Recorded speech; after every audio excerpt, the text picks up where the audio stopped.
If you've been driving the same roads for years, here's what actually changed this month, and what didn't. 10 driving laws were quietly updated, expanded, or redefined in 2026, and most drivers have absolutely no idea what changed.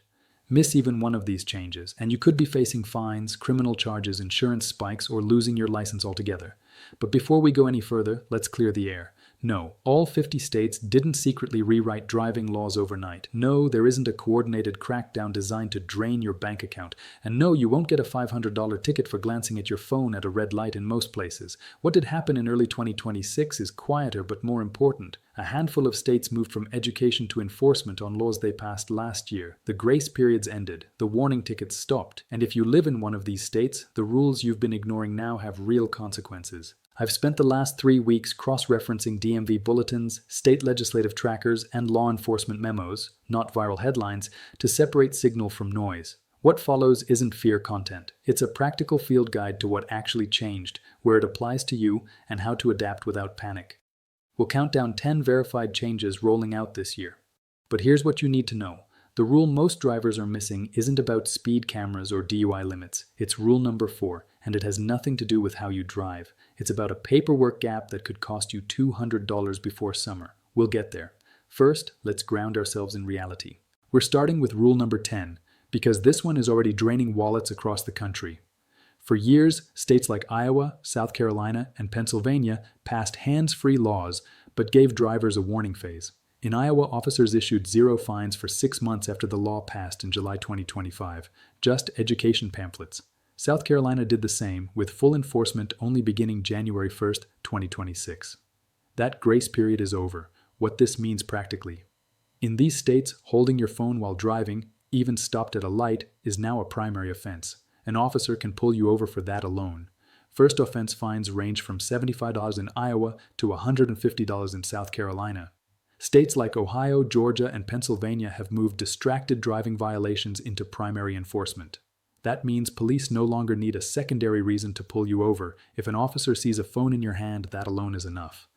But here's the part most drivers don't realize. These violations are now being reported to insurance companies as high-risk movement infractions. That classification didn't exist a few years ago. One texting ticket in 2026 can raise your insurance premium by 15 to 25% for up to 3 years. When you do the math, that single glance at your phone could cost you $3,000 to $5,000 over time. Here's what the fear-mongering videos won't tell you. This isn't a 500% fine jump. It's a predictable transition from education to enforcement that was announced months in advance. And the solution isn't expensive, it's behavioral.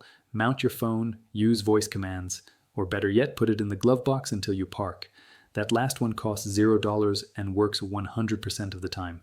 Rule number 9 is the rise of automated enforcement, and this is where drivers lose control without even realizing it.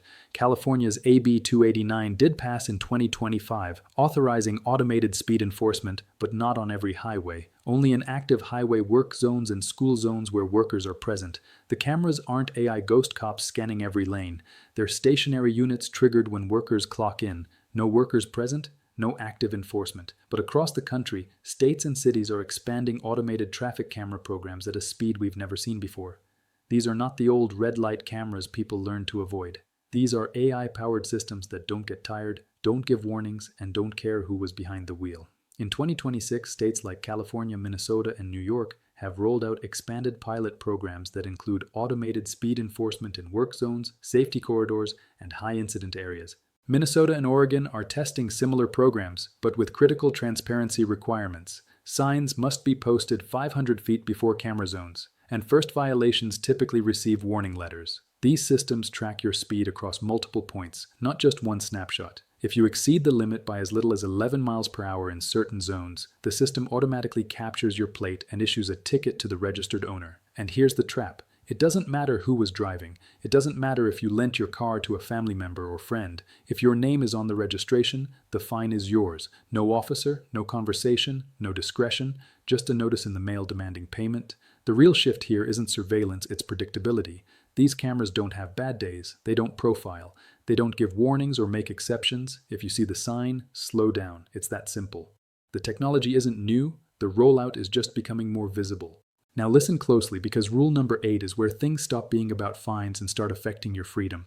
For decades, Americans understood one number when it came to alcohol and driving: 0.08%.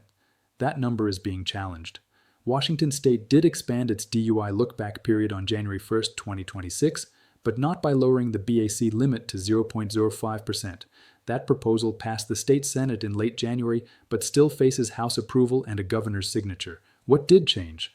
Prior DUI convictions now count against you for 15 years instead of 10 when determining felony charges. Separately, Texas expanded blood warrant authority for suspected impaired drivers, but only after refusal of a breathalyzer at a legal checkpoint. The national 0.08% BAC limit remains unchanged for now. Utah's 0.05% law, passed in 2017, is still the only statewide standard below 0.08%. If you're hearing America just lowered the DUI limit, that's misinformation. Always check your specific state's DMV site, not a viral video. But here's what's real. Several states are actively considering lowering the legal blood alcohol limit to 0.05%, and more are in discussion. At 0.05%, many drivers who feel completely fine are already over the limit. For an average-sized adult, 2 drinks over dinner can put you in arrest territory, and the penalties have become much harsher in states that have made changes. The margin for error in 2026 is shrinking. Rule number 7 is about electric vehicles, and if you thought buying an EV protected you from rising driving costs, 2026 just proved you wrong. Michigan nearly doubled its EV registration fee to $180 annually for 2026. Pennsylvania added a $250 annual surcharge. These aren't punitive fees designed to punish green drivers. They're transportation funding mechanisms. Gas taxes fund road repairs. EVs don't pay gas tax. States are bridging that gap. The average U.S. driver pays about $180 per year in state gas taxes. Most new EV fees fall within that range. It's not a hidden trap. It's a transparent shift in how we fund infrastructure. But the real shift isn't the flat fee. It's the move toward mileage-based taxation. States like Oregon, Utah, and pilot regions in California are expanding vehicle miles traveled systems. That means tracking how far you drive and charging you per mile. Rates range from 2.5 to 3 cents per mile. If you're a high-mileage commuter, that adds up fast. 30 miles a day, 5 days a week can push your annual driving tax well past $600. Some programs require a plug-in device. Others require odometer reporting. If you drive an EV, budget for this like you'd budget for gas. No surprises. The free ride for green energy is officially over, and many EV owners won't see the bill coming until renewal time. Now let's talk about rule number 6, because this is the one that changes a ticket into a criminal charge. Maryland did pass legislation redefining reckless driving to include speeds 30+ miles per hour over the limit, down from previous thresholds that varied by road type. But this isn't a nationwide change. Virginia considered similar legislation but hasn't enacted it as of February 2026. Most drivers believe reckless driving only applies to extreme behavior, street racing, triple-digit speeds, total chaos. That belief is outdated. In 2026, several states have expanded the legal definition of reckless driving, and the new thresholds are shockingly low. In states like Maryland, Florida, and California, driving just 30 miles per hour over the posted limit is no longer considered speeding. It is now automatically classified as reckless driving. Why this matters practically? On a 55 mph highway, 85+ mph now triggers a criminal misdemeanor charge in Maryland, not a simple speeding ticket.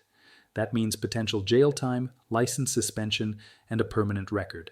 Speeding is an infraction. Reckless driving is a misdemeanor. That means handcuffs, a criminal record, court appearances, and in some states, jail time. Florida has gone even further. Under updated enforcement frameworks, officers are now authorized to impound your vehicle on the spot for reckless driving charges. That means your car can be towed immediately, even if no accident occurred. Storage fees stack daily. Fines can exceed $2,500. But let's be real. If you're doing 85 in a 55 zone, you already knew you were taking a risk. This law didn't create danger. It just clarified consequences that were always possible under willful disregard for safety statutes. Rule number 5 affects a group that often gets overlooked until it's too late. Headlines scream states taking licenses from seniors. Reality: Virginia and Illinois updated renewal protocols for drivers 75+, but neither state suspends licenses based on age alone. There's been a lot of misinformation about seniors losing their licenses in 2026. Let's be clear, no state is revoking licenses based on age alone, but what has changed is the renewal process, and the friction has increased dramatically. In Virginia, drivers 75 plus must now renew in person every 5 years, down from 8 with a vision test. Online renewal remains available for those 74 and under. In Illinois, drivers 87 plus must renew annually in person with vision screening. Those 81 to 86 renew every 2 years. States like New Jersey have implemented similar protocols with mandatory vision screenings and in-person visits. The controversial piece? Illinois now encourages but does not mandate physicians to report cognitive concerns to the Secretary of State. Reporting is voluntary, not automatic. And crucially, a doctor's note triggers a review, not an immediate suspension. You get a chance to retake the road test. Several states have updated medical reporting requirements. Doctors are now encouraged, and in some cases required, to report certain diagnoses directly to the DMV. This isn't an attack on independence. It's a response to data. Drivers 85 plus have crash rates per mile driven comparable to teens. The solution isn't stripping licenses. It's creating dignified pathways for re-evaluation. If you have aging parents, have the conversation before renewal time. Offer to drive them to the DMV. Frame it as partnership, not policing. Here it is, rule number 4. Not a speed trap, not a camera, a paperwork gap that could cost you $200 before summer. This rule doesn't sound dramatic, it doesn't involve speed, it doesn't involve alcohol, but it is quietly turning everyday drivers into repeat offenders without them realizing it. Starting January 1st, 2026, 7 states, Arizona, Colorado, Georgia, Nevada, Tennessee, Texas, and Washington, synchronized DMV databases with automated license plate readers used in routine traffic stops. Why this matters? In these states, if your registration expired more than 45 days ago, an officer's in-car system will flag it instantly, even if your plate sticker hasn't changed color yet. The consequence isn't just a late fee. In Arizona and Texas, driving with registration lapsed over 45 days is now a correctable misdemeanor, meaning you can be cited even if you renew before court. The fine, $150 to $200 plus court costs. But here's what nobody's saying. This isn't new enforcement. It's automated enforcement of existing law. Registration has always been required. What changed is the friction. Before 2026, officers had to manually run your plate and notice the lapse. Now the system flags it automatically. The fix is embarrassingly simple. Renew your registration the month it expires, not the month after, not when you get around to it. Set a phone reminder 30 days before expiration, or better yet, enroll in auto renewal where available, offered in 38 states. This is the rule most drivers miss because it feels mundane, but mundane paperwork gaps sink more drivers than reckless speeding. Rule number 3 targets uninsured drivers, and in 2026, the grace period is officially gone. Arizona, Michigan, and Tennessee now share insurance verification data with law enforcement in near real time. How it works. When an officer runs your plate, the system checks your insurance status against state-mandated databases updated within 24 to 48 hours. If your policy lapsed yesterday, the system may not know yet. If it lapsed 10 days ago, it knows. States have synchronized DMV insurance databases with law enforcement in real time. That means when an officer runs your plate, your insurance status appears instantly. There is no delay, no warning, no fix-it period. Consequences vary. Arizona $500 fine plus potential 3-month registration suspension. Michigan $200 to $500 fine plus SR22 requirement for 3 years, raising premiums 25 to 40%. In Michigan, driving without insurance is now a misdemeanor. Fines can reach $500 and jail time is on the table. Tennessee $100 fine plus 6-month insurance monitoring period. But the real punishment is what happens to your vehicle. In many jurisdictions, officers are now required to impound your car if your policy has lapsed for more than 30 days. You cannot drive it home. You cannot call someone else to retrieve it. It is towed on the spot. To get it back, you must pay the fine, purchase a new policy at a higher rate, and cover towing and storage fees. For many drivers, the total cost exceeds $3,000. But, and this is critical, none of these states authorize automatic impoundment for lapsed insurance alone. That requires additional violations like suspended license or no registration. If you're cutting insurance to save money during tight times, consider a non-owner policy, $200 to $400 per year, instead of going bare. It satisfies state minimums, keeps your record clean, and costs less than one impound fee. This isn't fear-mongering, it's math. Rule number 2 is about surveillance inside your own vehicle. No state requires private citizens to install dash cams in 2026. None. What did change? Insurance companies in Nevada, California, and Florida launched verified evidence discounts, 10 to 15% premium reductions for policyholders who install certified dash cams and grant limited access during claims investigations. For years, dashboard cameras were optional. In 2026, that optional status is disappearing, not through law, but through insurance pressure. Several major insurance providers are pushing what they call the digital witness model. If you agree to install a certified, always-on, forward-facing dash camera, insurers are offering premium reductions. In an era of rising insurance costs, that discount is hard to ignore. The subtle shift. In Nevada's pilot program, if you're in an accident without dash cam footage while the other driver has it, insurers may assign partial fault to you by default, not because the law changed, but because adjusters prioritize verifiable evidence. It's not if it isn't on video, it didn't happen. It's if it isn't on video, it's harder to prove. Adjusters are increasingly siding with recorded evidence by default. No footage doesn't mean innocence anymore. It means uncertainty, and uncertainty now costs money. Should you install one? Don't buy one out of fear. Buy one if you commute through high-accident corridors, you've been in a he-said-she-said fender bender before, or the discount pays for the device within 12 months. Otherwise, keep your phone mounted securely. Practicality over perfection. Rule number 1 is shocking parents across the country. Virginia, New Jersey, and Massachusetts did extend supervised driving requirements for teens in 2026, but not with reset to zero clauses for minor violations. That claim circulating online is fabricated. For decades, the American rite of passage was clear: learner's permit at 15, license at 16, freedom shortly after. In 2026, that system is being overhauled. What actually changed? Virginia increased required supervised hours from 45 to 60. Night driving hours increased from 15 to 20. New Jersey added a mandatory 2-hour distracted driving module to driver's ed, but didn't extend the permit period beyond 6 months. Massachusetts now requires parents to certify completion of 40 hours via a state portal, not just a paper log. States like Virginia, New Jersey, and Massachusetts have overhauled their graduated driver licensing programs. The learner permit period for drivers under 18 has been extended to a full 12 months in many states. But that's not the real shock. The required supervised driving hours have been doubled. Where teens once needed 45 hours, many now need 90 to 100 hours of documented practice before they can even schedule a road test. No state implemented automatic permit resets for single speeding tickets. That would create impossible legal due process issues. Teens still face consequences for violations, but they're handled case by hearing officers, not algorithmic resets. Why these changes matter? Teens aged 16 to 19 are nearly 3 times more likely to die in crashes than drivers 20 plus. Each additional 10 hours of supervised practice reduces crash risk by 7%. These updates aren't about control. They're about giving new drivers more structured experience before solo driving.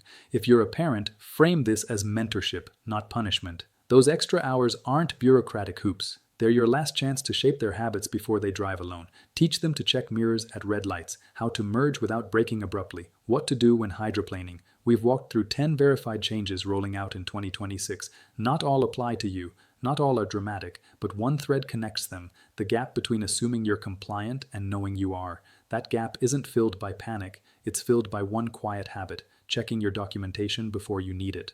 Do this now, once this year, and you'll avoid 90% of 2026's surprise penalties. Open your glove box, pull your registration card, check the expiration month. If it's this month or last month, renew today online. Takes 7 minutes. Cost? Your normal fee, no late penalties.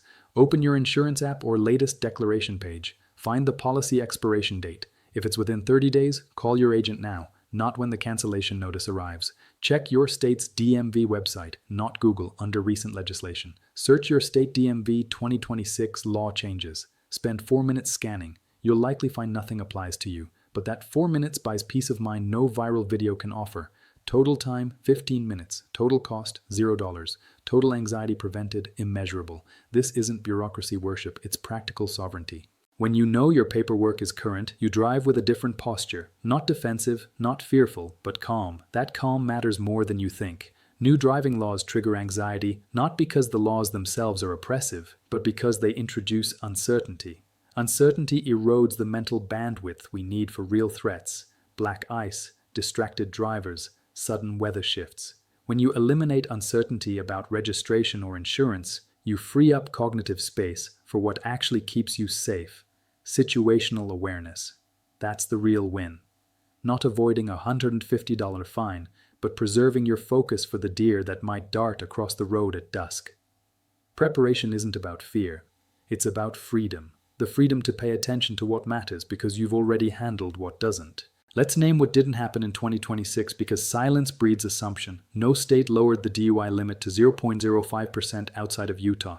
No state mandated dash cams for private vehicles. No state implemented mileage taxes for average drivers beyond small pilot programs. No state authorized automatic impoundment for first-time insurance lapses. No state reset teen permits to 0 for minor violations. These myths spread because they're emotionally sticky, not factually true. Your defense against them isn't more information, it's a filter. Does this claim name the specific state statute? Does it cite the effective date? Does it distinguish between pilot programs and statewide law? If not, treat it as noise. 2026 isn't just another year on the road. It's the year grace periods ended and enforcement became automated in specific states.